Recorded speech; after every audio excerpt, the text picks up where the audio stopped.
visitantes aquí en esta mañana, pues no sé si hay visitantes, pero pues, bienvenidos y es un gozo tenerlos aquí en la casa del Señor para escuchar el consejo del Señor. Espero que sean bendecidos por medio de los cantos, por medio de la escritura, por medio de la oración. Espero que sean edificados todos aquí y si son de casa, es un gusto verlos ustedes. Es un placer ver cada uno de ustedes. Los quiero mucho y mi deseo es que cada uno de nosotros crecemos en el Señor, que seamos edificados. Vamos a leer este pasaje todos juntos, Romanos capítulo 13, versículos 8 al 10. Dice, no debáis a nadie nada unos a otros, porque el que ama a su prójimo ha cumplido la ley.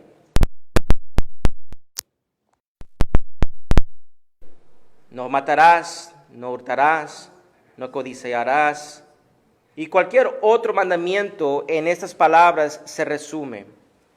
Amarás a tu prójimo como a ti mismo. El amor no hace mal al prójimo. Por tanto, el amor es el cumplimiento de la ley. Padre eterno, te damos gracias en esta mañana, te damos gracias por tu amor, te damos gracias por tu majestad, eres majestuoso y reconocemos que no hay nadie como tú, Señor, que nada ni nadie se compara a ti. Y por eso rendimos adoración a ti, oh Dios. Y vemos por medio de este pasaje, Señor, cómo es necesario el amor para poder cumplir la ley. Entonces, Señor, necesitamos de tu amor, necesitamos que tú abres nuestro corazón y que derramas ese amor divino en nosotros.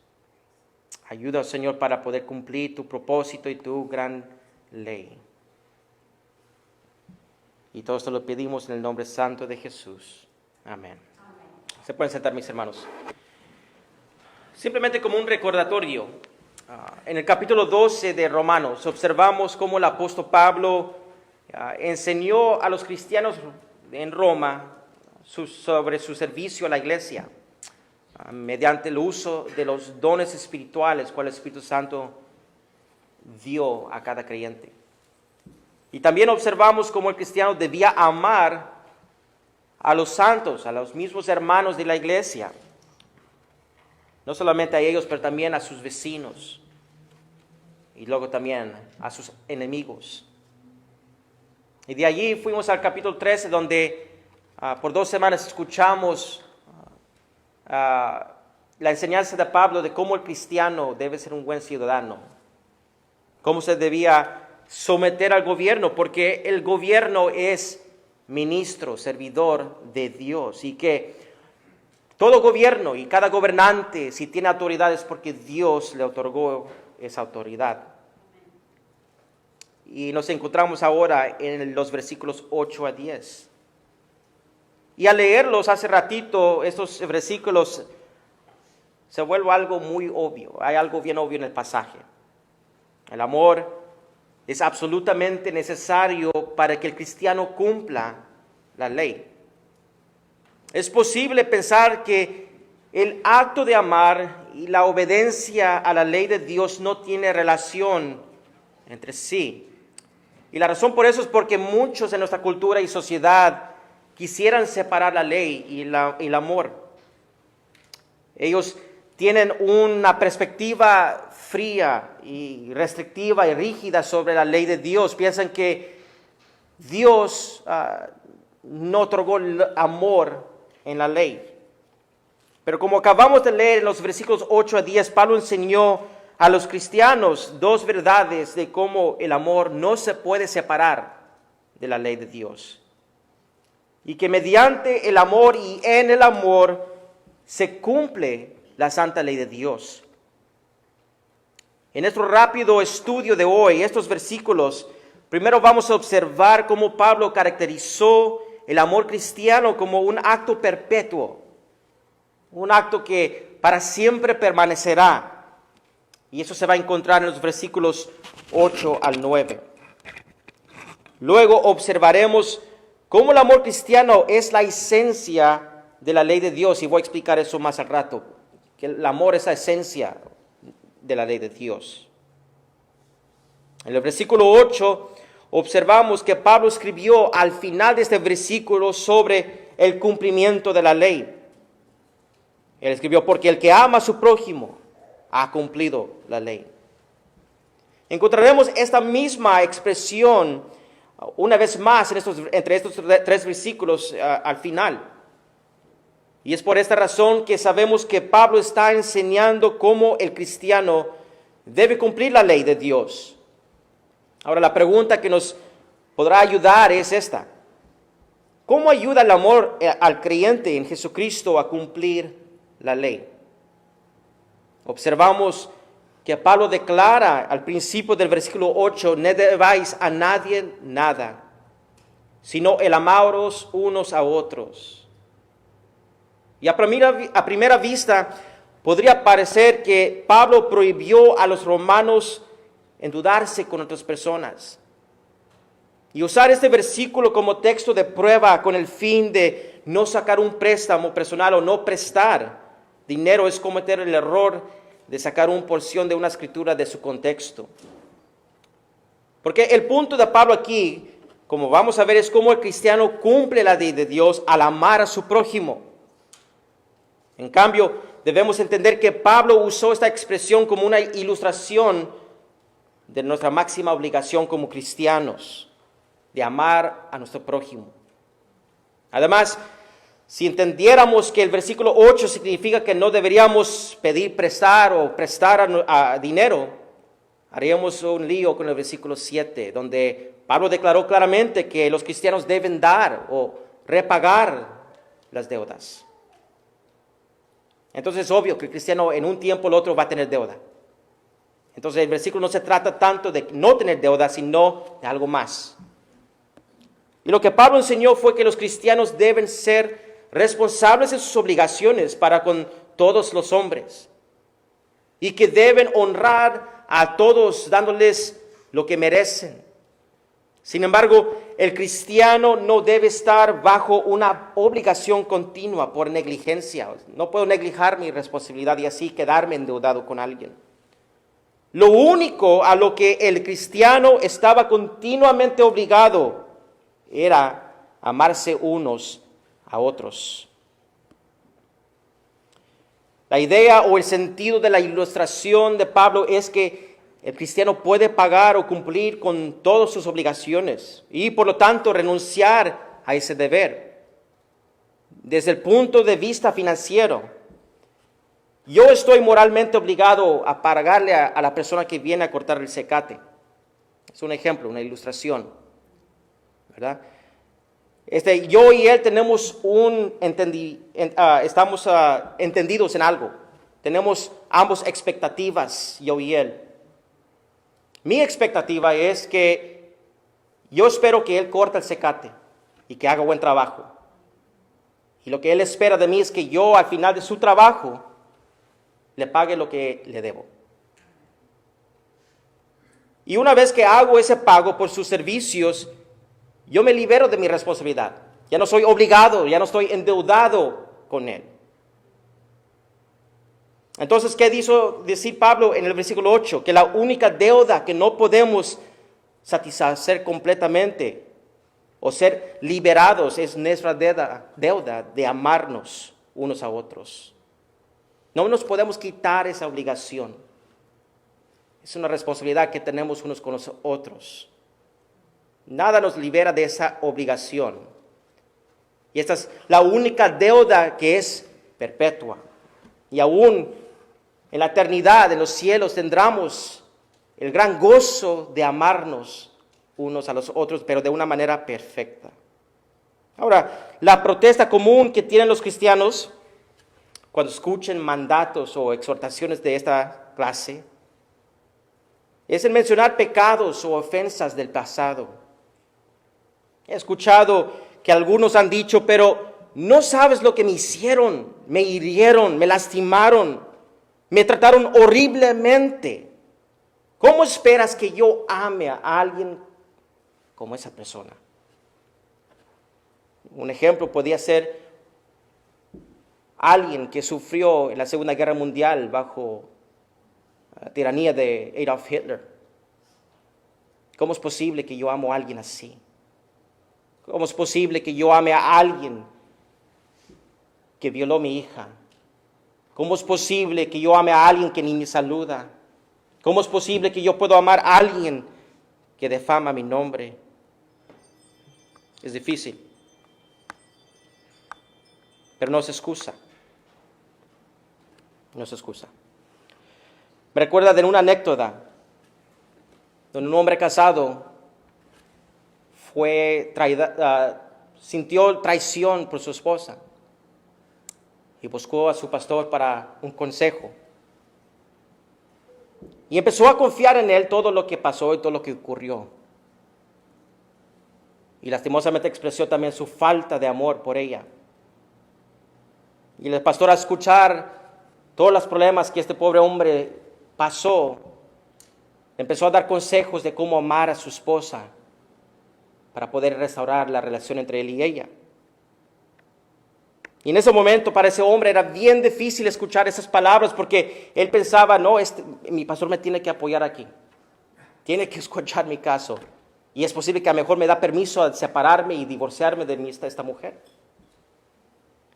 Pero cuando escuchó esos consejos de amar, de buscar reconciliación, dijo, pero hermano, pastor, ¿cómo es posible que tú me pides esto? ¿No escuchaste lo que te acabo de decir? Y con mucha calma y con mucha sabiduría el pastor le dijo, hermano, si no la puedes amar como tu esposa, ámala como tu prójima. Dijo, no, porque me trata mal, me hizo mal, daño. Hermano, si la puedes amar como tu prójima, ámala como una hermana en Cristo. ¡Ah, pastor! ¿Cómo crees? Yo creo que no cumple su deber religiosa, no entrega su vida a Cristo, no puede ser cristiana, entonces ámala como tu enemiga. Y se fue triste el hombre porque no pudo. No pudo. Ahora, por favor, no malinterpretamos lo que quiero decir. Esto no significa que el amor quita toda responsabilidad, no. Nos licencia para hacer mal. Nos licencia para hacer lo que queremos hacer porque a cabo nos van a perdonar, nos van a amar, ¿verdad? No, eso no es lo que estamos diciendo. No. Estamos diciendo que por el amor que tenemos por Cristo Jesús somos más obligados a amarnos unos a los otros. El propósito es cumplir la santa ley de Dios. Ahora que hemos establecido que el cristiano está obligado a demostrar amor a todos los hombres, pero de ello puede salir o surgir dos preguntas. Una, ¿por qué debo amar a todos los hombres? Y dos, ¿cómo debo amar a todos los hombres? La respuesta a por qué debemos amar a todos los hombres está implícita al final del versículo 8, donde leemos, porque el que ama a su prójimo ha cumplido la ley. La declaración explícita es que el amar a todos los hombres, el cristiano cumple, o ha cumplido, mejor dicho, así dice literalmente, ha cumplido la ley. Pero la observación implícita que podemos hacer es que Pablo está enseñando que debido a que los cristianos poseen un amor que no tenían antes, espera que lo demuestra a través de sus obras. Y eso es confirmado por el uso de la palabra que encontramos allí, cumplir, pero en el sentido o en el tiempo perfecto. En español observamos que Pablo no escribió cumplió la ley, sino que escribió ha cumplido la ley. Es en el sentido perfecto, o en el tiempo perfecto. En nuestro idioma la palabra ha distingue entre una simple declaración sobre algo que ocurrió en el pasado y una acción que tiene efectos continuos. Y esto se confirma más tarde en los versículos 11 a 14, donde las próximas semanas o 2 semanas escucharemos al pastor Gabriel expresar el propósito del amar, el por qué. Pero sin entrar demasiado en el sermón de las próximas semanas, simplemente permítame decirles que allí vamos a encontrar que Pablo dice, ponte a Cristo, vístete de Cristo. O sea, después de saber que tenemos amor, debemos ponernos a Cristo y vestirnos de Cristo. Nuestro carácter, nuestras palabras, nuestro comportamiento debe de representar el amor de Dios y debe representar a nuestro Dios. La respuesta a cómo debemos de amar a todos los hombres se explica en el versículo 9, donde leemos, porque esto, no cometerás adulterio, no matarás, no hurtarás, no codiciarás, y cualquier otro mandamiento en esas palabras se resume, amarás a tu prójimo como a ti mismo. Ahora bien, esto no es una lista exhaustiva de cómo debemos amar a nuestro prójimo, sino que es un resumen tomada de la segunda mitad de los 10 mandamientos y tiene la intención de representar toda la ley. Sabemos esto porque notamos que el 9º mandamiento de no darás falso testimonio contra tu prójimo no se encuentra en esa lista. Pero al final del versículo 9 leemos cómo Pablo declaró cómo todas las demás leyes podrían ser resumidos en amarás a tu prójimo. En otras palabras, si queremos saber cómo debemos amar a nuestro prójimo, solo necesitamos ir a la ley, ver la ley, estudiar sus principios detrás de cada ley y luego aplicarlas. Al observar la ley y aplicarla, protegemos la vida de nuestro prójimo. Honramos los pactos de nuestros vecinos. Honramos el nombre de nuestro prójimo. Apreciamos los sacrificios de nuestros vecinos y protegemos el futuro de ellos. Ahora llegamos al versículo 10, donde observamos cómo el amor es la esencia de la ley. Y lo que quiero decir con esencia es que el amor es el principio fundamental que sustenta cada mandamiento. Algunos querrán estar en desacuerdo y hacer la observación de cómo la ley parece ser fuerte y a un extremo. Como por ejemplo, ellos pueden decir, yo no encuentro ningún poquito de amor en esos mandamientos que llaman o piden la muerte de criminales. Solamente Dios tiene el deber y derecho de hacer eso. Y parece ser leyes fuertes, sí, lo admito. Pero no podemos decir que no tienen como su base el amor. Es imposible decir eso. Porque vemos cómo esas leyes protegen vida. Honran la imagen de Dios que se encuentra en cada persona. Y por ofender esa imagen de Dios y por lastimar al hombre, se cumple justicia por medio de esas leyes. Entonces, no podemos decir que aún esas leyes fuertes no son basados en el amor. Además, Jesús mismo enseñó esta gran verdad cuando leemos en Mateo 22, 36 al 34, de cómo todos los mandamientos están basados o vienen de esas dos leyes tan grandes. ¿Cuáles son? Amarás al Señor tu Dios con todo tu corazón y con toda tu alma y con toda tu mente. Y la segunda es amarás a tu prójimo como a ti mismo. Y es porque la ley tiene el amor como su esencia o atributo fundamental que cuando amamos a nuestro prójimo comenzamos a vivir lo que Pablo escribió en el versículo 10. El amor no hace mal al prójimo. Pensemos en la palabra mal por un ratito. La primera parte del versículo 10 podría traducirse como el amor no obra mal al prójimo.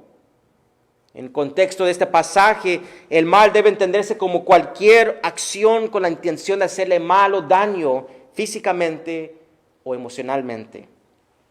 Hacerle daño a alguien. Tal ejemplo se encuentra en la vida de Pablo, cuando leemos 2 Timoteo 4, 14, 15, de cómo Alejandro le hizo mal a Pablo.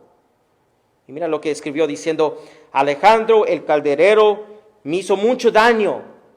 El Señor le retribuirá conforme a sus hechos, y tú también cuídate de él, pues se opone vigorosamente a nuestra enseñanza.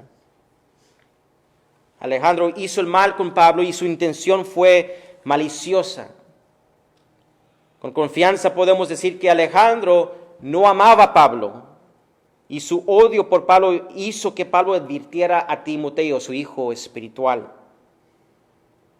Y la forma positiva de leer las palabras de Pablo sería: el amor obra bien al prójimo. Es otra manera como ver ese mismo palabras. No obra mal, pero obra el bien para nuestro prójimo.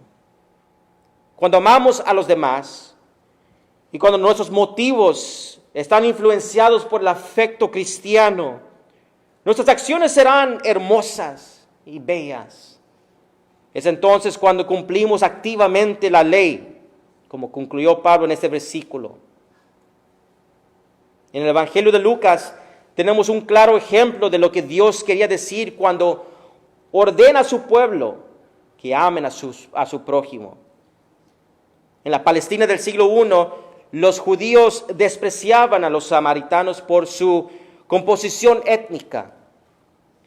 Los samaritanos eran una mezcla de israelitas del reino del norte con gente que formaban parte del imperio asirio. Y los judíos no solo despreciaban a este pueblo por su falta de pureza étnica, sino que también por sus prácticas religiosas. Los judíos miraban la religión de los samaritanos como una religión perversa del judaísmo. Incluso en la época de Jesús vimos una distinción en su lugar de adoración. Si leemos en Juan 4, vemos cómo Jesús y la mujer samaritana ambos entendían y estaban de acuerdo que el templo de cada uno estaba en un lugar distinto, uno en Jerusalén y el otro en el monte Gerizim. Entendiendo este trasfondo histórico y cultural, observamos en la parábola del buen samaritano como un hombre había bajado a Jerusalén desde Jericó. Y durante su viaje, el hombre se topó con una banda de ladrones que lo golpearon, tomaron su vestidura y lo robaron. Y finalmente lo dejaron allí por un lado del camino para que se muriera. Y mientras se hacía allí, un sacerdote lo vio, pero en lugar de ayudarlo, se fue y pasó por un lado, al otro lado del camino. Y luego vino un levita y hizo lo mismo. En lugar de ayudar a este hombre golpeado, se pasó al otro lado del camino y se fue, ni lo ayudó. Pero cuando un samaritano pasó junto al hombre golpeado, se llenó, la Escritura dice que se llenó de compasión. Y movido por esa compasión, el samaritano se acercó al hombre golpeado, vendó sus heridas y derramó aceite y vino para ungir las heridas de este hombre. Y no solamente eso, pero colocó a este hombre sobre su animal. El hombre estaba dispuesto a caminar hasta encontrar un refugio. Y lo encontró. Y no solamente lo dejó, eso es bastante que hizo por el hombre, pero no era suficiente todavía. Él se quedó con este hombre toda la noche, cuidando y velando por el bien de él. Y aún así todavía no era suficiente. Al día siguiente el samaritano le dio dinero al posadero y le pidió que cuidara de ese hombre herido.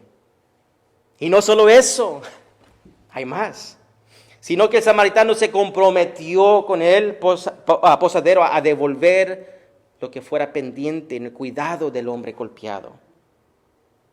Y cuando Jesús preguntó al intérprete de la ley, ¿quién de los tres, el sacerdote, el levita o el samaritano, resultó ser el prójimo de ese hombre golpeado? El intérprete de la ley se vio obligado a reconocer que el samaritano que había demostrado misericordia actuaba más como un prójimo al hombre golpeado. Y qué vergüenza, porque había un sacerdote y un levita en esta parábola. O sea, hombres que intercedieron entre Dios y el hombre. Hombres que deberían haber entendido la ley.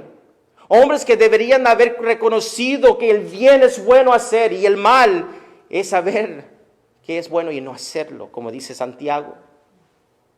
Y en lugar de hacer bien, en lugar de cumplir con la ley, siendo expertos de la ley, despreciaron a este hombre que más probable era pariente de ellos, judío, pero un samaritano, un menospreciado por los judíos. Alguien que era baja de la sociedad entre los judíos fue movido por compasión. Él demostró ser un prójimo de ese hombre golpeado. Y él estaba más cerca de cumplir la ley que aún esos expertos de la ley. Una vergüenza de verdad. Hermanos, hemos visto cómo la obligación cristiana de amar perpetuamente a los demás es el cumplimiento de la ley. Es cuando trabajamos por el bien de nuestro prójimo y el motivo correcto del amor que cumplimos la santa ley de Dios. Pero lamentablemente este tipo de amor no se puede alcanzar con nuestras propias fuerzas. Porque es un regalo divino que se da a los pecadores arrepentidos. El amor piadoso es un fruto que solo el hombre cuya naturaleza haya sido cambiado puede producir. Como escribió Pablo en Gálatas 5:22, mas el fruto del Espíritu es amor.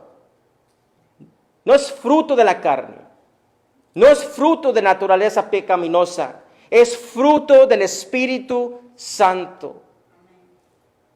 No cualquiera puede amar de tal manera para cumplir la ley. Y si no creemos en el Señor de la gloria, es imposible poder amar de la manera que agrada al Señor y que cumple la ley. Porque en su propio amor, el que llena a sus santos, es Dios que llena a los santos con ese amor divino. Además, no olvidemos que la expresión del amor sincero por todos los hombres refleja el amor de Cristo Jesús. El amor que demuestren y el amor que presenciamos el uno con el otro debería recordarnos del evangelio de nuestra salvación. Aún en esas palabras de Pablo se encuentra ese mensaje hermoso de nuestra salvación. Deja que el amor te recuerda que fue Dios que nos amó. Fue Dios que amó y salvó a un remanente con un amor eterno. Como lo describe el salmista en el Salmo 103:17, mas la misericordia del Señor es desde la eternidad hasta la eternidad para los que le temen. Y su justicia para los hijos de los hijos. Y recordemos que fue por su amor que Jesucristo dio su propia vida en sustitución de hombres. Y no cualquiera hombres, pero hombres que estaban apartados de Dios, extranjeros a los pactos y las promesas y las bendiciones de Dios. Fue Cristo que tomó el lugar de nosotros en esa cruz para que tú y yo pudiéramos tener vida eterna. Y Pablo reconoce esta verdad y exalta a Cristo cuando dice en Romanos 5:8, pero Dios demuestra su amor para con nosotros, en que siendo aún pecadores, Cristo murió por nosotros. Entonces, hermanos, cuando expresamos amor unos con los otros, con nuestros hermanos en Cristo, con nuestros prójimos, con nuestros enemigos, representamos y reflejamos ese amor divino que hemos recibido de Él. Por tanto, amemos y amemos bien. Porque al hacerlo glorificamos al Dios triuno, a la Santa Trinidad, al Padre, Hijo y el Espíritu Santo. Les voy a pedir que se unen conmigo para aceptar esta oración puritana como nuestra oración a Dios, para amar bien, y se encuentran sus notas si lo tienen. Les invito, dice: oh amante de los desamados, es tu voluntad que te ame con corazón, alma, mente, fuerza, y a mi prójimo como a mí mismo. Pero no soy suficiente para estas cosas. No hay por naturaleza amor puro en mi alma. Todo afecto en mí se ha apartado de ti. Estoy atado como esclavo de la lujuria. No puedo amarte por hermoso que seas hasta que me liberas. Y por gracia soy realmente libre y quisiera servirte, porque creo que eres mi Dios en Jesús y que por Él soy redimido y mis pecados son perdonados. Con esta libertad siempre te obedecería, pero no puedo caminar en libertad, como tampoco lo pude alcanzar primero por mí mismo. Oh, que tu Espíritu me acerque más a ti y a tus caminos. Tú eres el fin de todos los medios, porque si no me llevan a ti, me iré con las manos vacías. Ordena todos mis caminos con tu santa palabra y haz de tus mandamientos el gozo de mi corazón, para que por ellos pueda conversar feliz contigo y que pueda crecer en tu amor y manifestarlo a la humanidad. Espíritu de amor, hazme como el amoroso Jesús. Dame su carácter benévolo, sus acciones benéficas, para que pueda brillar ante los hombres para tu gloria. Cuanto más hagas en amor en mí y por mí, más humillante. Manténme manso, humilde y siempre dispuesto a darte honor. En el santo nombre de Jesús te pedimos todo esto. Amén.